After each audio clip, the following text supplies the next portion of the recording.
Hey friends, thanks for watching. Dusty Duke here. Got my coffee. I'm ready to talk to you today about how to come up with pricing for your house cleaning business. And as always, these videos are unscripted. I like to keep them raw and real. Hopefully what you see is what you get. And if you haven't subscribed to my channel yet, feel free to do that. I've been in the house cleaning business for 16 years now. We've had a house cleaning business here in our area, and part of my passion is to help other cleaning businesses succeed because I think there's plenty in the market of cleaning for all of us to have a successful cleaning business and do what we love. So, that being said, um, I want to share my take with you on how to come up with with pricing for your house cleaning business. How do you charge your customers? How do you know whether you're charging too much or too little? Now, I'm gonna share a few different ideas, and then I'm gonna share where I land on this question. One idea that a lot of people do, which is a good idea, is you can you can kind of call around different cleaning companies for quotes and ask them how much they charge, and then kind of base it off of what the typical average market is.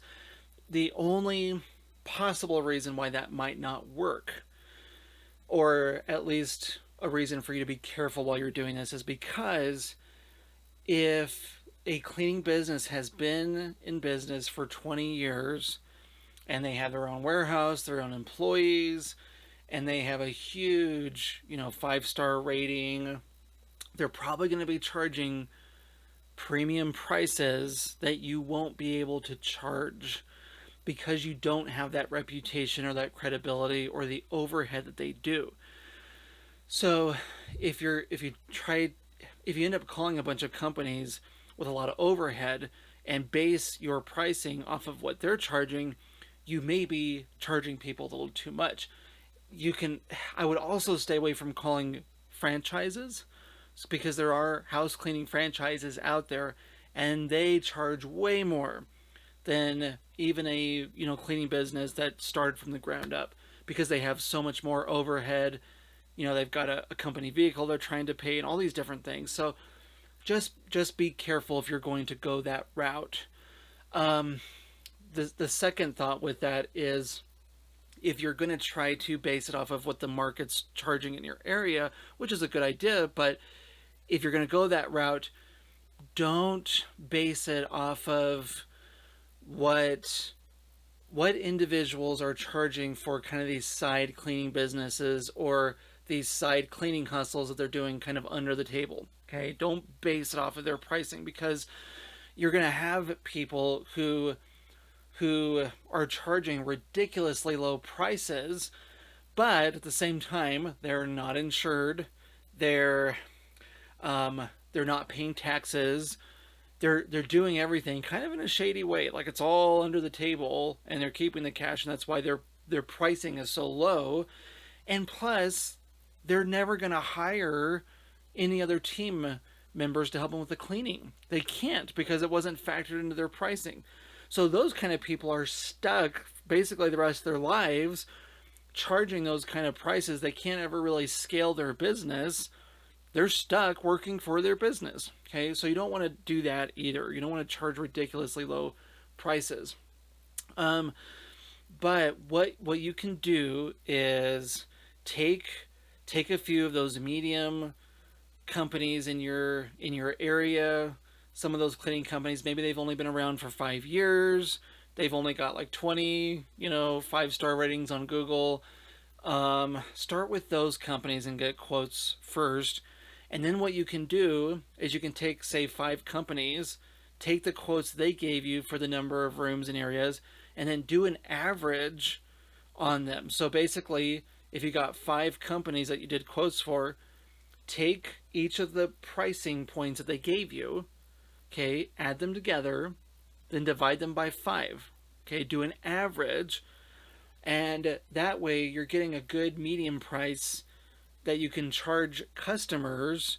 You're not falling too high on the spectrum, you're not going too low, but you've got a good average price. So that's one way that you can kind of come up with your pricing for your house cleaning business. Now, the easiest way that I encourage people to at least consider is if you take and by the way, I came up with this because we did a ton of calculation. We contacted cleaning companies.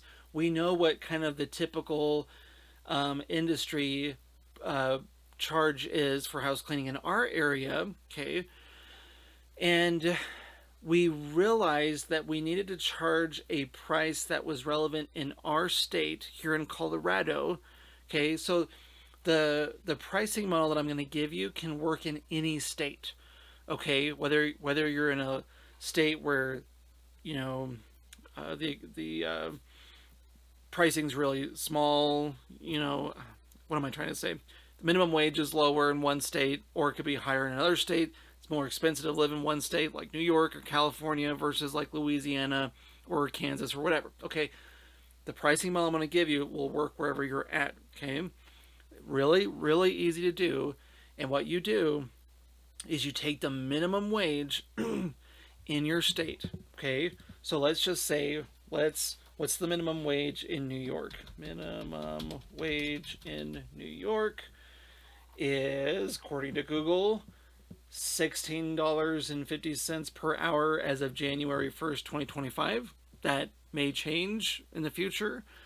So whatever it is, okay, that's your minimum wage for New York. Now let's just say that we want to know what it is in Louisiana, because the cost of living is a little bit lower in Louisiana.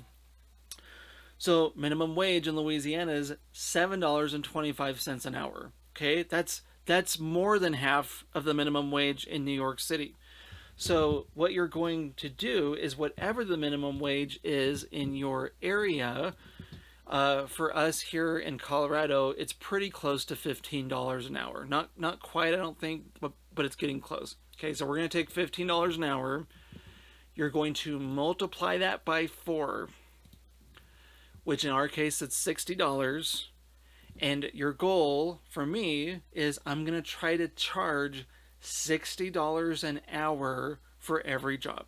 Okay, now there are a lot of factors that went into that price. The money that I need to make for myself personally in order to get health benefits and pay taxes, the money that my business needs to pay for insurance, marketing, more supplies, right?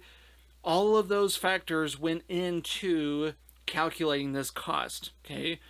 And what I found for our business, when you're starting out, when you're just starting out, when you've got low overhead, if you don't got this big giant warehouse, if you don't got 20 employees, if you don't got a fleet of, cleaning vehicles that you're paying on, if you don't have a franchise, this pricing model works fine. It's going to be more affordable than most of the well-established cleaning companies in your community, okay? But it's going to have enough margin built into it to where you're able to pay yourself a good salary, pay for health benefits for yourself and your family. It's going to give you enough money to reinvest in your business, pay for marketing so you can continue to grow. And not only that, okay, here's the key. It's enough margin for you to scale your business enough to where you can hire more employees over time. So if you hire an employee, let's say you're in Louisiana, or let's say I'm going to use Colorado just because I multiplied it already, but let's say, here in Colorado, I'm going to hire someone and I want to pay him $20 an hour, right? I'm trying to be a competitive employer. I want to pay him $20 an hour and I'm going to give him some benefits and, I'm going to, there's a cost to that employer, got to pay their taxes, got to pay for their health benefits if I want to do that. I've got to pay for workers' comp, all these different costs and everything. And let's just say that for every hour that my employee works, I'm going to be paying them 20 an hour, but it's going to cost another 20 an hour to actually hire them. Okay. So it's actually going to cost me about $40 an hour anytime that employee goes out on the field and cleans those houses. Okay. So, what's happening is that if I'm charging $60 an hour here in Colorado, I'm still, as the company, I'm still going to make $20 an hour in the extra gross revenue once I've deducted my employees' cost. $20 an hour. That means if my employee is working, let's say 30 hours a week, and it's costing me $40 an hour for those 30 hours a week, right? If the company is grossing $20 an hour on each of those jobs, then I'm making $600 a week on that employee. Okay, there's a little bit of profit margin there that's happening. Now, I'm going to take that $600 that I made, that the employee helped me make, and that's going to go back into the business to pay for marketing, pay for supplies. So you can use that extra cushion for however you want to invest in your business, but it gives you that cushion to scale. Okay, and if you're basing it off of the minimum wage in your state, I guys, I get it. Wherever you're at, the cost of living is going to be way more than the minimum wage of that state. Okay, no one can work here in Colorado for $15 an hour and live on their own. It's stupid that that's the reality, but it's true. Okay, so you might ask, well, why are you basing it off of the minimum wage? That's just the calculation that I came up with that works for our cleaning business, and if you do it for yours, it'll work as well. But you gotta take your minimum wage, you gotta multiply it by 4, and then if you're scaling your business and you're hiring more employees, you want to make sure that the jobs that they're doing are going to be based on that price point. Now, I could probably create another video on this, but I'm going to talk a little bit about how do you charge your customers that rate? Like, do you go in when you're doing a walkthrough and do you say, okay, well, we're planning on being here for about 2 to 3 hours, therefore we charge $60 an hour? And I personally wouldn't do that. There's this interesting mentality that a lot of house cleaning customers have when it comes to hourly rates. For some reason, a lot of people don't think that house cleaners should be making $60 an hour here in Colorado. If you tell someone, yeah, I charge $60 an hour to clean, a lot of them are going to be like, what? How can you be making that much money? Most people aren't even going to be making that money that you're going to be cleaning for, right? You're going to have people that went to college and have degrees, and they're working in a business as an executive, and they're not even making that much money. So what they're going to do is there's something psychological that happens where they're comparing their salary to yours, and they're going to say, well, no, that doesn't make sense. I'm not going to pay that much money to clean my house. I'm going to go find someone else. Okay, why they do that, I don't really know, but it happens. So what we do is, as we're doing a walkthrough with our clients, we're thinking through, all the areas they want cleaned, the type of routine they want in each area.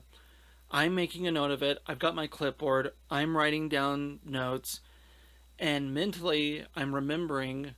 I'm thinking to myself, okay, this is going to be about a 4-hour job. Like there's a lot that they want done in this home. Okay.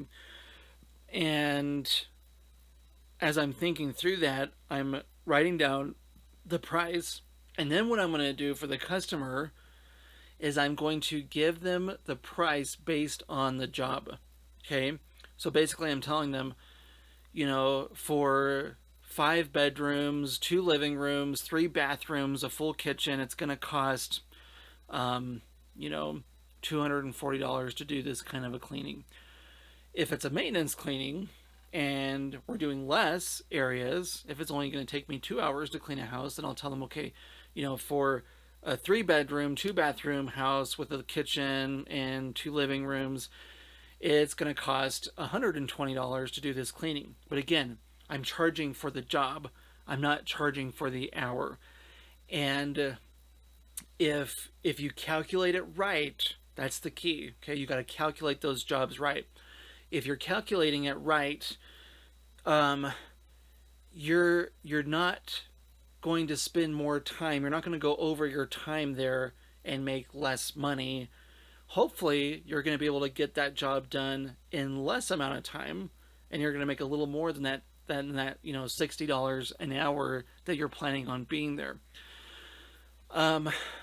So that's personally how I would do it. I would price it based on the job. I wouldn't do it based on the square footage of a home. I know there are some people that say, just go on Amazon and buy one of those square footage measurers. I don't know if that's what they're technically called, but, go on Amazon and get one of those little square footage devices, shoots a, laser beam down the room, and you can, really quickly get the square footage of a house and just charge based on that. And I personally wouldn't do that because, if you've got a bedroom or a small office that's 100 square foot, and then you got a large master bathroom that's also 100 square foot, the square footage of a bathroom is very different than the square footage of a bedroom. It is way more technical to clean. You're going to spend a lot more time doing it. There's a lot, you're going to be on your hands and knees scrubbing a tub, a toilet, versus doing a quick dusting and a vacuuming in a bedroom. So I personally wouldn't charge by the square footage because each room is so different. You really need to get good at doing those walkthroughs and going through the rooms and imagining yourself cleaning, doing what the customer wants you to do, and getting a feel for how long you think it's going to take. And if you've been cleaning for a while, you're going to get better at doing those estimates. Sorry, couldn't figure out what I was trying to say. And you're going to create proposals for your customers that are going to be closer to a price that's going to allow you to make money, and stay true to that hourly amount that you've pre-calculated ahead of time, so that you can make money for yourself, hire employees down the road if you want to. So I hope that's helpful. Sorry if I'm rambling a little bit. Again, these videos aren't scripted.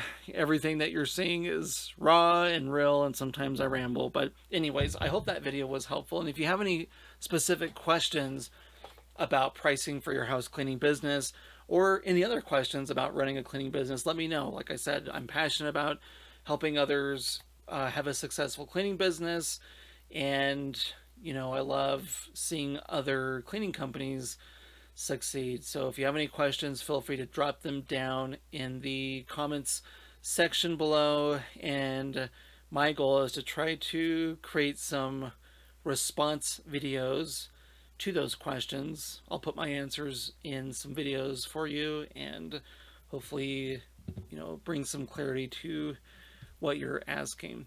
But until then, thanks again for watching Dusty Duke, and hope you have a great week and continue to have a successful cleaning business. We'll catch you next time.